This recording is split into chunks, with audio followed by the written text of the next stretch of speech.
hace ver que la cultura pues tiene que ver con eso, con actividades como el cine, el teatro, la literatura, el patrimonio, el arte, todo eso, ¿no? Ahí tenemos una dimensión de cultura que se relaciona entonces con la literatura y las bellas artes, y podríamos también ampliarla pues a otras actividades que no están, digamos, directamente relacionadas con la producción de dinero, como puede ser pues la ciencia básica o la filosofía o las humanidades. Y ahí tenemos que pensar en la función importante que tiene este ámbito en el desarrollo y en los ODS. En segundo lugar, la cultura tiene un sentido antropológico y la cultura entonces es el modo de vida de una sociedad. Hay que tener en cuenta cómo viven las sociedades, porque hay sociedades muy diferentes y hay que tener en cuenta esas diferencias culturales para poder ser sostenible. Y, y en tercer lugar, quizá, y muy relacionado, claro, con todo, está la idea de cultura como formación, como educación, como autoformación, ¿no? Como cuando decimos una persona que es culta, una persona que es inculta, cuando hablamos del derecho a la educación o el derecho a la cultura que tiene todo el mundo, ¿no? Y en eso también, entonces, la cultura es importante y también ahí tendrá cosas que decir en cuanto a la sostenibilidad. De manera transversal, lo vemos como un motor, como un impulsor del desarrollo sostenible, que luego también facilita el que otros programas de desarrollo pues, se lleven a cabo, porque ejerce una responsabilidad muy grande a la hora de sensibilizar y concienciar sobre la problemática, sobre los desafíos a los que se enfrenta la humanidad. La cultura es una herramienta magnífica para aportar soluciones. No acostumbramos a tener un concepto holístico de la cultura, un concepto más antropológico de la cultura. En ese sentido, sí es verdad que tenemos que entender la cultura como creación, ¿no? Humana, de costumbres, comportamientos, significados, estilos de vida, de propósitos de vida. Y si partiéramos de ese concepto más global, holístico de la cultura, creo que se entendería que no puede haber una agenda internacional como la 2030 si no tiene en cuenta el ámbito cultural. El desarrollo no es solo producir, sino también calidad de vida, y ahí la cultura influye mucho.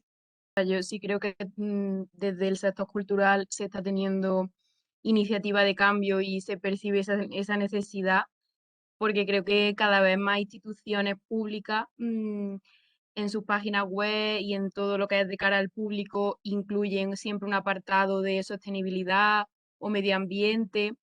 Incluso me he estado mirando antes, e incluso desde la propia Federación de Asociaciones Culturales de España, de gestores culturales, quiero decir, en marzo se abrió una convocatoria para que se enviaran proyectos culturales que vinculasen la gestión cultural con los ODS y el desarrollo sostenible.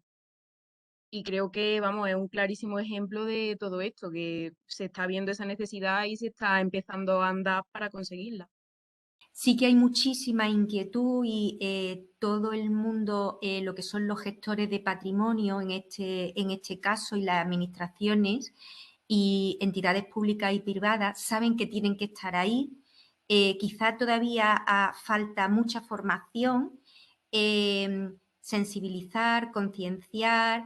Ya hay una necesidad para obtener financiación de demostrar esa apuesta por la sostenibilidad. Hay muchas iniciativas implantadas de sostenibilidad en las empresas culturales que los propios gestores no saben, o sea, están implantadas y no son conscientes de que ya son iniciativas sostenibles de por sí. Entonces, luego también, pues, no se comunica, no hay difusión, porque, oye, ya si tú apuestas por una sostenibilidad, eso a nivel de imagen, incluso para tu propio usuario, para tu propio comprador, ya es un argumento de venta. El hecho de que no aparezca, ¿no?, en la Agenda 2030 la cultura es porque en realidad se demuestra la concepción restringida que se tiene sobre la cultura. Y solamente aparece en el ODS 11, en la meta 4 del ODS 11, ha comentado anteriormente, con cuestiones de patrimonio. También porque hacer una agenda internacional, poner de acuerdo a un conjunto diagnóstico de personas sobre qué entendemos por cultura sería muy complicado, muy complejo. Y si tiene esa visión de no querer perder quizá identidad cultural en algo mucho más global que trasciende a los propios estados. Eso también. Yo creo que en realidad es una oportunidad para la cultura que no aparezca o de ese específico. Para de alguna manera trabajar de manera transversal, como ha comentado Rafa, la UNESCO se ha puesto un poco las pilas, ¿no? Con esos indicadores temáticos de la cultura, ¿no? Ese afán por intentar también cuantificar a través de indicadores específicos qué aporta la cultura al desarrollo. La cultura sí que debería haber tenido un objetivo específico, porque yo creo que aquí en Occidente pues damos por sentado cosas tan básicas, ¿no? Como que los ayuntamientos pues destinen dinero de parte de su presupuesto a organizar actos culturales, que haya movimiento vecinal y asociaciones que hagan sus propios programas, pero creo que en muchísimos países del mundo no las tienen. Y para mí hay tres derechos fundamentales, que es el derecho a consumir cultura, el derecho a crear cultura y el derecho a tú expresar tu diversidad cultural libremente, que creo que son básicos para cualquier ser humano, pues creo que en esas zonas del mundo no se tienen. Y entonces creo que un objetivo específico de cultura hubiese sido muy importante para tomar conciencia de todo esto. Yo creo que es una herramienta transversal y se ha demostrado cómo la cultura contribuye a la consecución de todos los objetivos de desarrollo sostenible. Yo creo que hay algunas actividades culturales que de por sí son sostenibles, o sea, que son un ejemplo de sostenibilidad. Y eso también es importante y es una contribución a la agenda, ¿no? Pero por otro lado, toda la Agenda 2030, el tema de la sostenibilidad es una oportunidad y hay que ver el vaso medio lleno y en fin, así es, pero también es un desafío, ¿eh? El potencial que puede tener la Agenda 2030 para el sector cultural, yo creo que puede tener mucho, porque el sector cultural se puede utilizar esto como un escaparate, como una forma de que la sociedad lo mire y se dé cuenta de todo lo que aporta y de lo útil que puede resultar para lograr todos estos objetivos. Esa barrera que hay de sostenibilidad unida a alto coste, precios altos y demás, y que no es cierto. Entonces, lo que creo ahí es que hay que trabajar muy bien en todos los sectores y especialmente en la cultura y en el patrimonial, de que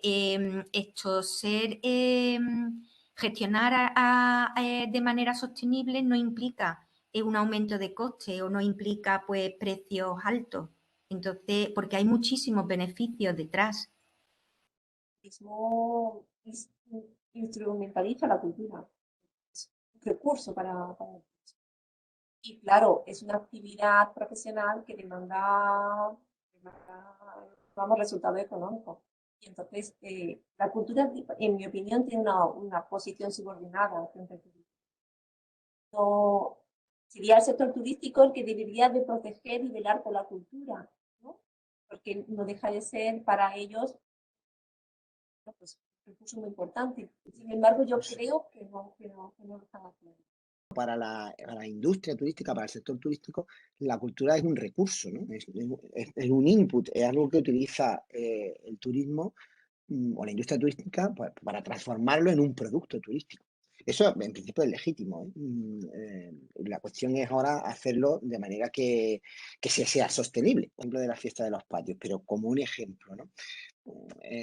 Cómo a veces, pues, este es un problema, cómo a veces la protección de un bien que implica entonces considerarlo oficialmente como patrimonio, eso supone que el bien se transforma también en un recurso de otro tipo y a veces incluso puede hasta perder su sentido original, ¿no? Las muestras, respondiendo así concretamente a la pregunta, las muestras de patrimonio cultural inmaterial son las que más peligro corren en cuanto a la turistificación y la masificación. También tenemos otro gran problema, pues que los oficios y la artesanía se están perdiendo, tampoco hay el relevo generacional. Que es un tema muy nuevo, muy reciente. Entonces yo creo que la formación en estos temas pues está como en construcción y va poco a poco. También tiene que ser una motivación del propio promotor cultural o gestor cultural acercarse a este tipo de formación.